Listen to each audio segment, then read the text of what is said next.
dua bangsa yang disebut dalam Al-Quran dan hadis yang akan muncul di akhir zaman. Kisah mereka penuh dengan misteri dan kegelapan, namun asal-usul mereka jarang dibahas secara mendalam.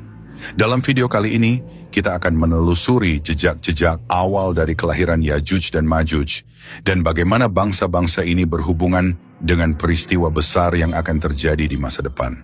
Sahabat umat muslim, sebelum kita masuk ke kisah utamanya, kami mohon agar Anda menonton video ini hingga akhir, supaya tidak terjadi kesalahpahaman.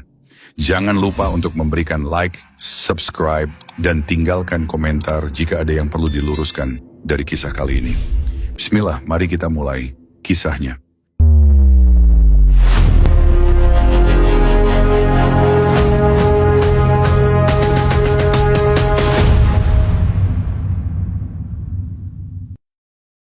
Nabi Nuh alaihissalam adalah seorang nabi yang dikenal memiliki usia yang sangat panjang, mencapai 950 tahun.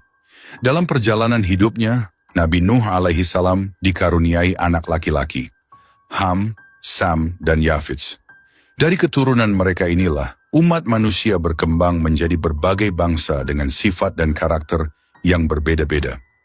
Ham, anak pertama, menurunkan bangsa Habsyi dan Zangi, yang dikenal dengan kulit mereka yang gelap. Sam, anak kedua, menjadi leluhur bangsa Arab, Romawi, dan Ajam. Sedangkan Yafits, anak ketiga, memiliki keturunan yang disebut sebagai bangsa Turki Barbar, Mongol, serta dua bangsa yang menakutkan, Yajuj dan Majuj. Namun, tidak semua sejarah ini hanya sekadar garis keturunan yang normal. Ada kisah yang lebih kelam, lebih dalam, mengenai bagaimana Yafits melahirkan keturunan yang tidak biasa, yakni golongan manusia yang kuat, brutal, dan liar. Golongan ini bukan hanya sekadar manusia biasa, mereka memiliki kekuatan luar biasa dan menjadi ancaman besar bagi umat manusia. Yafits memiliki seorang anak bernama A'aj, yang kemudian melahirkan A'uj. Dari A'uj lahirlah Unuk, sosok yang disebut-sebut sebagai manusia raksasa, makhluk besar dengan ukuran tubuh yang jauh melampaui manusia biasa. Menurut riwayat, Unuk dikenal sebagai seorang yang sangat kuat, bahkan mampu berjalan melintasi benua hanya dengan beberapa langkah. Dia bisa menyentuh langit dengan tangannya dan mencabut pohon terbesar di Mesir hanya dengan satu gerakan tangan. Ketika Nabi Nuh diperintahkan oleh Allah Subhanahu wa Ta'ala untuk membangun bahtera raksasa guna menyelamatkan umatnya dari banjir besar, Unuklah yang diminta oleh Nabi Nuh untuk mengambil kayu dari pohon terbesar di Mesir. Unuk dengan tubuh raksasanya melakukan perintah itu tanpa kesulitan. Namun meskipun memiliki tubuh yang besar, Unuk tidak memiliki kecerdasan dan kebijaksanaan seperti Nabi Nuh alaihissalam. Dia lebih dikenal sebagai makhluk yang cenderung bertindak impulsif dan egois tanpa memikirkan dampak tindakannya terhadap orang lain. Saat banjir besar terjadi, air yang menenggelamkan dunia tidak mampu menenggelamkan Unuk. Tubuhnya yang sangat besar memungkinkannya untuk tetap berdiri di tengah-tengah lautan. Hanya puncak kepalanya yang menyembul di atas air. Meskipun banyak yang tenggelam, termasuk mereka yang menolak mengikuti Nabi Nuh, Unuk tetap bertahan. Gunung Ararat, yang merupakan salah satu gunung tertinggi di dunia, hanya menyisakan puncaknya yang kelihatan, dan Unuk berdiri di sana seperti raksasa penjaga. Namun meskipun tubuhnya selamat, jiwa Unuk tidak terlepas dari kekosongan. Kehidupannya yang panjang membuatnya kehilangan makna.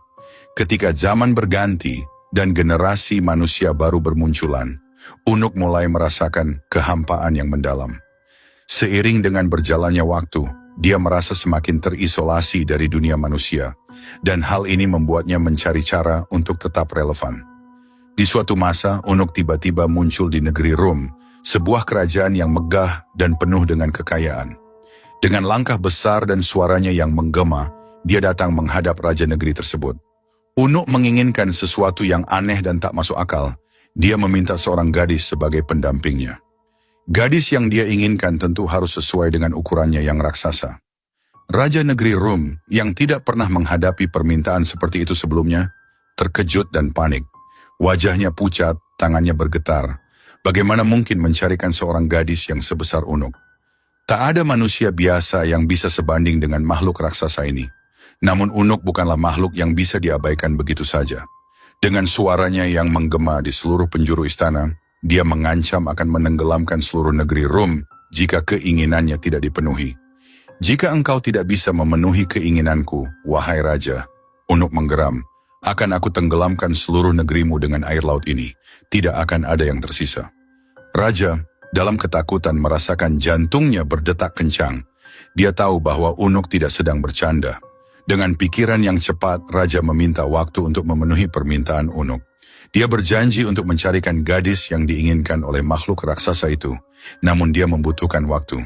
Berikan aku waktu, wahai Unuk, kata Raja dengan nada merendah. Berikan aku 12 tahun. Dalam waktu itu aku akan memastikan engkau mendapatkan gadis yang sesuai dengan keinginanmu. Unuk dengan kesabaran yang tidak biasa mengangguk setuju. Dia tahu bahwa Raja tidak mungkin menipunya. Jika dalam 12 tahun permintaannya tidak terpenuhi, maka dia akan menenggelamkan seluruh negeri dengan amarahnya. Selama berbulan-bulan, Raja yang bijaksana itu memutar otak demi menyelamatkan kerajaannya dari ancaman Unuk, raksasa yang tak tertandingi.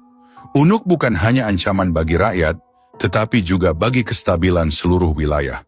Setiap kali ia datang, ia menuntut yang mustahil dan mengancam akan menghancurkan kerajaan jika keinginannya tak terpenuhi. Dalam kegelisahan itu, sebuah rencana besar mulai dijalankan. Membuat patung raksasa yang menyerupai gadis cantik untuk memuaskan hasrat Unuk. Raja mengumpulkan semua ahli pemahat terbaik dari penjuru negeri. Mereka adalah orang-orang terpilih yang memiliki keterampilan luar biasa dalam memahat batu-batu besar dan merubahnya menjadi bentuk yang indah. Tugas yang mereka terima bukanlah hal yang mudah. Mereka diperintahkan untuk memahat gunung batu menjadi patung gadis yang sempurna, sebuah mahakarya yang tak hanya indah tapi juga harus menggairahkan. Raja memberikan mereka waktu 12 tahun untuk menyelesaikan pekerjaan itu. Sebuah batas waktu yang tampaknya terlalu panjang, tetapi dengan ukuran patung yang setinggi gunung, mereka tahu bahwa ini bukanlah pekerjaan biasa. Hari demi hari suara palu menghantam batu-batu keras terdengar bergema di seluruh kerajaan. Para pemahat bekerja siang dan malam, tanpa henti. Mereka tahu bahwa nasib kerajaan terletak di tangan mereka. Tak ada ruang untuk kesalahan. Setiap lekukan wajah, setiap lipatan tubuh patung harus dibuat dengan sempurna. Patung itu bukan sekadar karya seni, tapi juga harapan terakhir untuk melawan ancaman Unuk. Setelah 12 tahun berlalu, akhirnya patung itu selesai.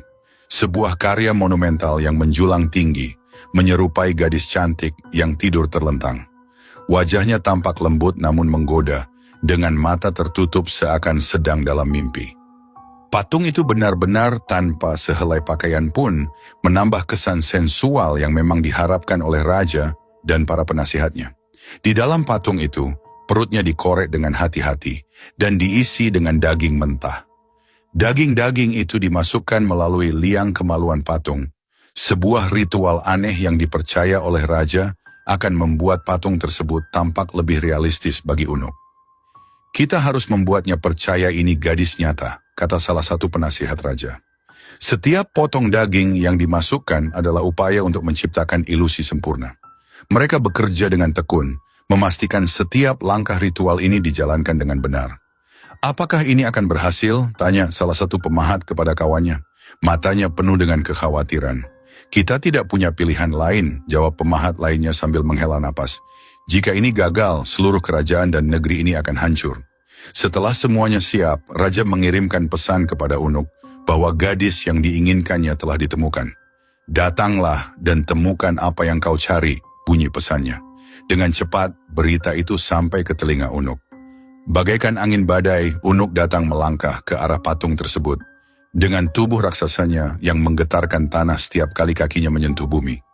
Ketika Unuk melihat patung itu, matanya bersinar penuh gairah.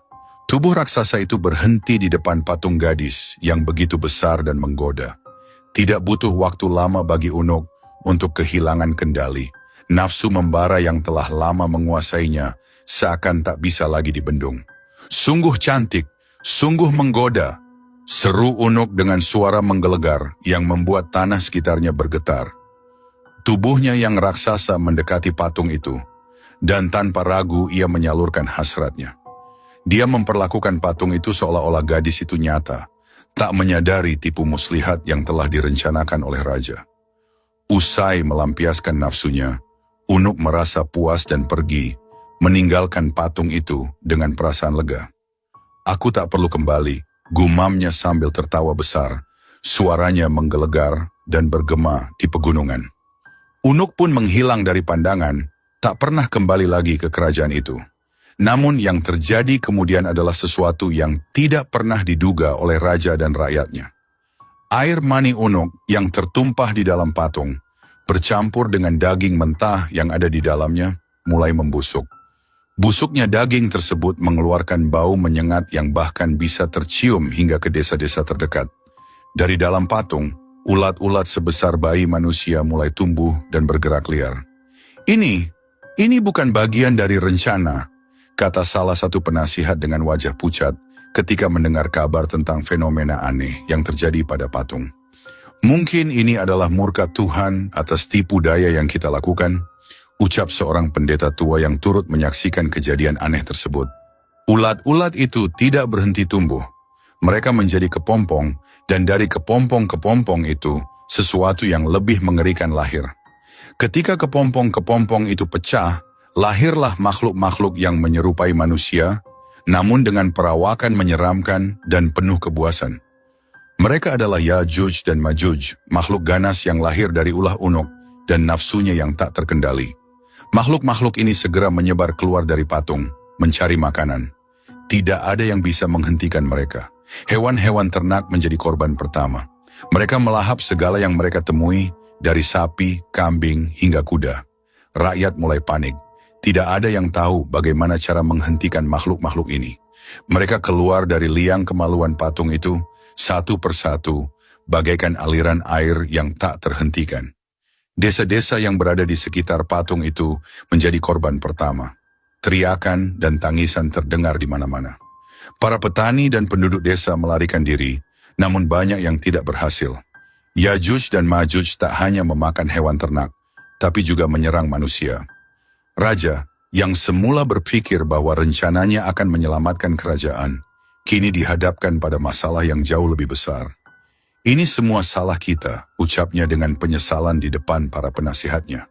Kita telah menciptakan monster yang tidak bisa kita kendalikan. Yang mulia, kita harus melakukan sesuatu sebelum seluruh negeri kita dimusnahkan. Desak salah seorang penasihat. Raja tidak tinggal diam. Ia memerintahkan pasukan terbaiknya untuk memburu dan menghancurkan Yajuj dan Majuj. Namun, setiap usaha yang dilakukan gagal. Pasukan yang dikirim selalu kembali dengan korban jiwa yang tak sedikit. Makhluk-makhluk itu terlalu kuat, terlalu cepat, dan jumlah mereka terus bertambah. Kita harus memanggil bantuan dari luar kerajaan, seru salah seorang panglima yang terluka parah usai bertarung dengan makhluk-makhluk buas itu. Desakan ini akhirnya membuat raja mencari bantuan dari Raja Iskandar Zulkarnain, seorang penguasa legendaris yang dikenal memiliki kekuatan dan kebijaksanaan luar biasa. Raja mengirim utusan ke wilayah Raja Iskandar Zulkarnain, berharap dia akan datang dan menolong. Setelah membantu penduduk di timur, Raja Zulkarnain mendengar kabar tentang bahaya yang lebih besar menanti di depan. Sebuah ancaman yang sudah lama menghantui penduduk di daerah antara dua gunung yang tinggi, yakni bangsa Yajuj dan Majuj. Mereka adalah bangsa yang terkenal dengan kekejamannya, merusak tanah, menghancurkan hasil panen, dan membuat penduduk hidup dalam ketakutan. Mendengar kabar itu, Raja Zulkarnain segera mengarahkan pasukannya menuju wilayah yang dimaksud. Ketika mereka tiba di sana, para penduduk dengan tergesa-gesa datang menyambutnya. Wajah mereka penuh dengan kecemasan dan ketakutan. Wahai Raja yang perkasa, seorang pemimpin penduduk berbicara dengan nada penuh harap. Bangsa Yajuj dan Majuj telah membuat hidup kami sengsara. Mereka menghancurkan apa yang kami bangun dan tidak memberikan kami kedamaian. Kami tidak tahu harus berbuat apa lagi. Hanya Engkau yang bisa menolong kami. Raja Zulkarnain merenung sejenak, memikirkan nasib para penduduk yang terancam oleh bahaya besar ini. Lalu dengan keyakinan penuh, ia berkata, "Aku akan menolongmu. Tetapi pertama-tama, kalian harus bekerja bersama-sama denganku. Aku akan membangun penghalang yang kokoh di antara gunung-gunung ini untuk melindungi kalian dari mereka. Tetapi kalian harus membantu dalam prosesnya. Penduduk setempat bersorak dengan antusias. Mereka bersedia melakukan apapun untuk melindungi tanah mereka dari bangsa yang kejam itu. Maka dimulailah proyek besar pembangunan tembok antara dua gunung tersebut. Setiap hari, penduduk dan pasukan Raja Zulkarnain bekerja bahu-membahu.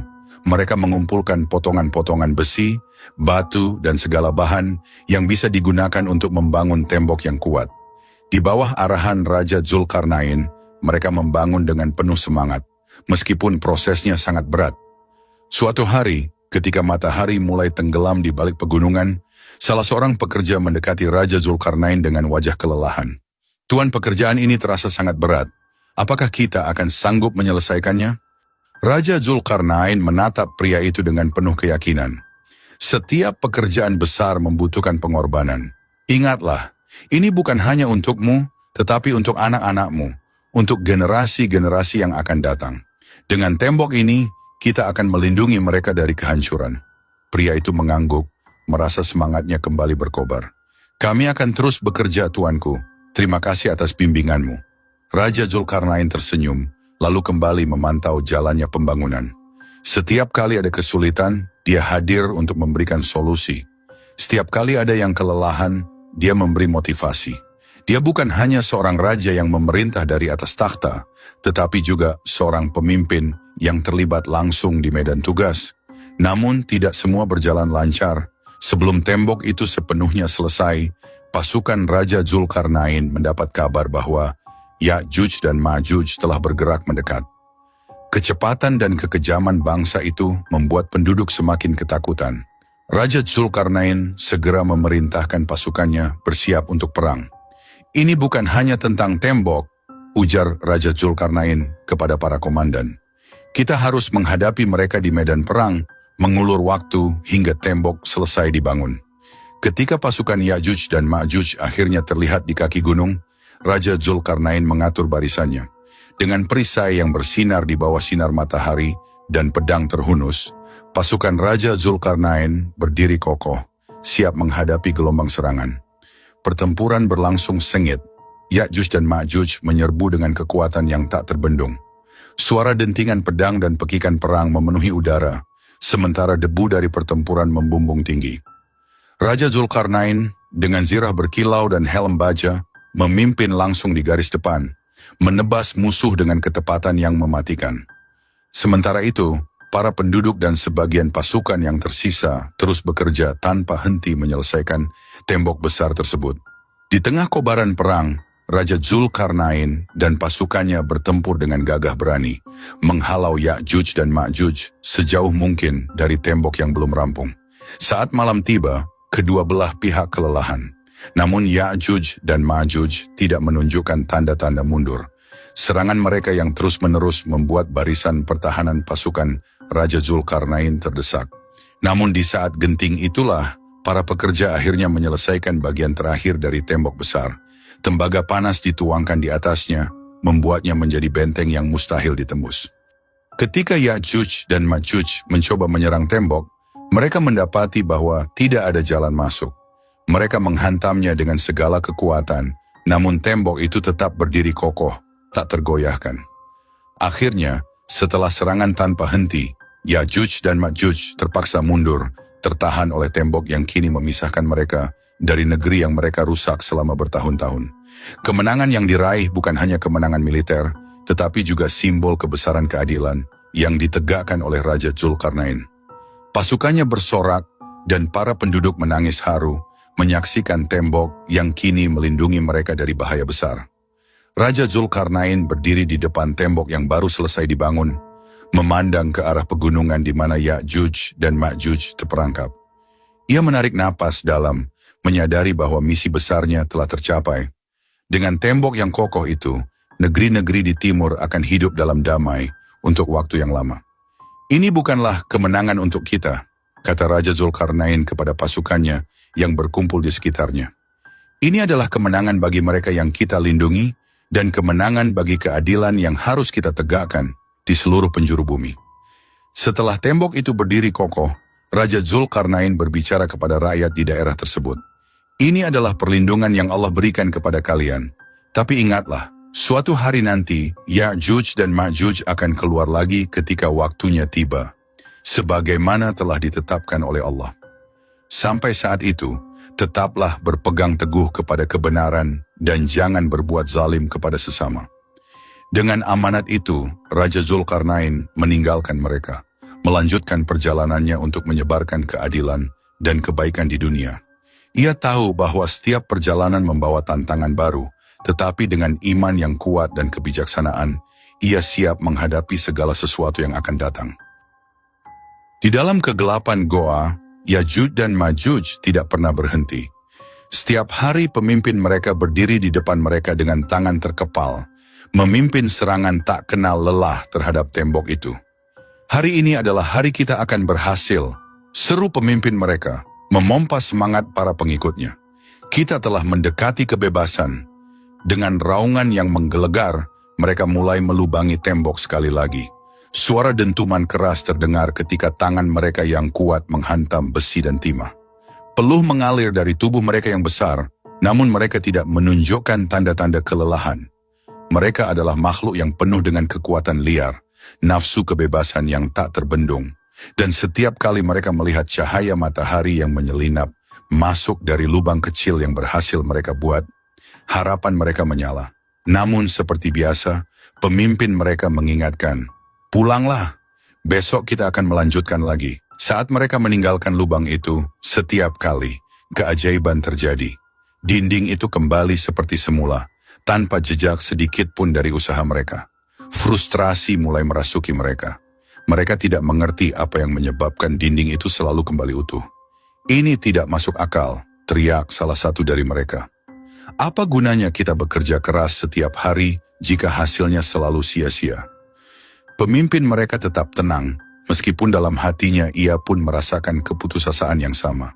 Namun, ia tidak boleh menunjukkan kelemahan di depan pengikutnya. Kita hanya harus terus percaya pada janji Allah Subhanahu wa Ta'ala. Saat waktunya tiba, tidak ada yang bisa menghentikan kita. Dan mereka terus berusaha, hari demi hari, meskipun setiap kali mereka melihat secercah harapan dalam bentuk cahaya matahari, mereka harus menunggu lagi hingga keesokan harinya. Sampai akhirnya tibalah hari yang telah Allah Subhanahu wa Ta'ala tetapkan.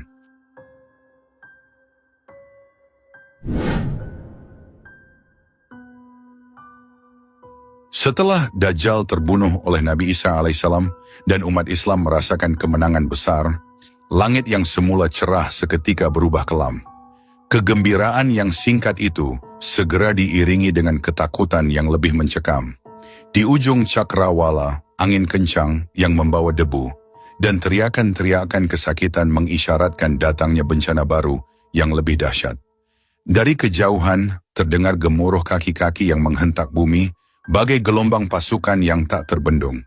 Itulah mereka, Ya'juj dan Ma'juj, makhluk perusak yang telah lama dinubuatkan dalam hadis-hadis Rasulullah Shallallahu Alaihi Wasallam. Benteng yang selama ini menahan Ya'juj dan Ma'juj yang dibangun dengan kekuatan luar biasa oleh Raja Zulkarnain, kini telah runtuh. Dinding baja dan besi yang memisahkan mereka dari dunia luar telah hancur, dan pintu gerbang kehancuran pun terbuka lebar. Dari balik reruntuhan itu, keluar makhluk-makhluk yang jumlahnya tak terhitung banyaknya. Mereka berdesakan, menumpuk satu sama lain, dengan wajah yang dipenuhi kebencian dan dahaga akan kehancuran. Mereka bergerak bagai banjir bandang, mengalir deras tanpa henti, menyapu bersih segala yang ada di hadapan mereka. Ya'juj dan Ma'juj tidak mengenal belas kasihan.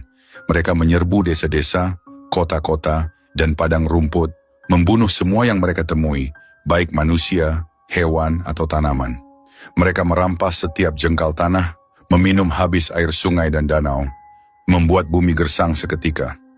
Kebun-kebun yang sebelumnya hijau dan subur berubah menjadi lahan tandus yang berdebu, dipenuhi reruntuhan dan tulang belulang. Tidak ada yang bisa lolos dari cengkeraman mereka. Binatang-binatang peliharaan seperti kambing dan sapi yang dulu menjadi sumber penghidupan umat manusia, kini habis dimangsa tanpa sisa. Jumlah Ya'juj dan Ma'juj sungguh di luar batas imajinasi banyaknya. Tiap individu dari mereka tidak akan mati sebelum melahirkan 1000 keturunan. Mereka berkembang biak begitu cepat, menjadikan jumlah mereka semakin tak terhitung. Di setiap sudut bumi, mereka menyebar dan menghancurkan, merusak apapun.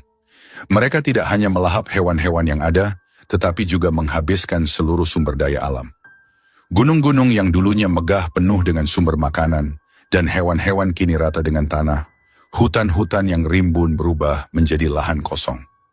Ya'juj dan Ma'juj adalah wabah yang tidak bisa dihentikan oleh tangan manusia. Air sungai-sungai yang dulu mengalir jernih, kini surut dan mengering.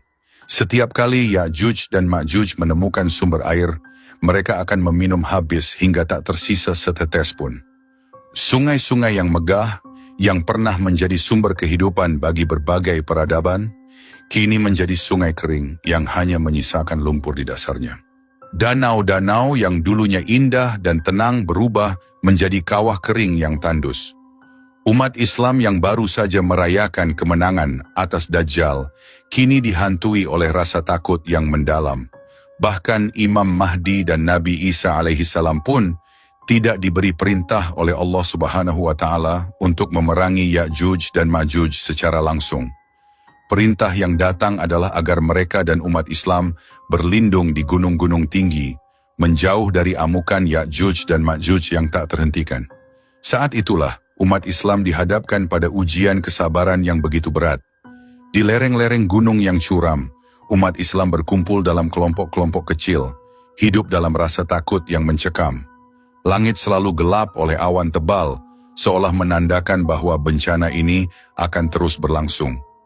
Dari atas gunung, mereka bisa melihat kehancuran yang ditimbulkan oleh Ya'juj dan Ma'juj di bawah sana. Asap hitam membubung tinggi, mencemari udara. Sementara jeritan-jeritan mengerikan terdengar di kejauhan, menambah horor yang sudah mereka rasakan. Di puncak-puncak gunung, Nabi Isa alaihissalam dan Imam Mahdi memimpin umat Islam dalam doa dan zikir yang tiada henti. Hanya kepada Allah Subhanahu wa Ta'ala mereka memohon perlindungan. Meski hati mereka dipenuhi kecemasan, iman mereka tetap teguh. Mereka percaya bahwa pertolongan Allah Subhanahu wa Ta'ala pasti akan datang. Meski ujian ini terasa begitu berat. Banyak yang jatuh sakit karena kelaparan dan kehausan, sementara yang lain menyerah pada keputusasaan. Namun Nabi Isa alaihissalam terus mengingatkan mereka untuk bersabar dan percaya bahwa Allah Subhanahu wa Ta'ala tidak akan meninggalkan hambanya. Hari demi hari berlalu dalam kesunyian dan ketegangan. Tidak ada yang tahu kapan bencana ini akan berakhir. Dan Ya'juj dan Ma'juj terus menyebar tanpa henti. Dunia terasa semakin sempit, dan umat Islam merasa seperti sedang berada di ujung jurang kehancuran. Namun, Nabi Isa alaihissalam dan Imam Mahdi tidak henti-hentinya mengajak umat untuk terus memohon pertolongan Allah Subhanahu wa Ta'ala. Di tengah malam yang dingin dan gelap, lantunan doa mereka menggema, menyentuh langit dan menembus keheningan. Waktu berlalu dalam ketegangan yang mencekam. Umat Islam yang dipimpin oleh Nabi Isa alaihissalam dan Imam Mahdi terus berlindung di puncak-puncak gunung, sementara di bawah sana, Ya'juj dan Ma'juj terus menyebar ke seluruh penjuru bumi, menghancurkan apa saja yang tersisa. Jumlah mereka begitu banyak dan tak terbendung, sementara umat manusia merasa seolah-olah harapan telah lenyap. Tidak ada yang bisa menghentikan mereka. Setiap hari dari kejauhan, umat Islam mendengar gemuruh suara Ya'juj dan Ma'juj yang memecah keheningan malam. Seakan bumi ini akan ditelan oleh kekuatan gelap yang tak terkendali. Namun, keajaiban Allah Subhanahu wa Ta'ala selalu datang di saat yang tepat.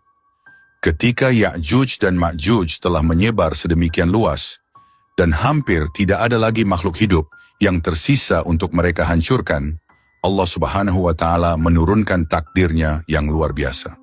Di tengah kerusakan yang tak terbayangkan, dengan bumi yang tandus dan air yang mengering, Ya'juj dan Ma'juj mulai melambat.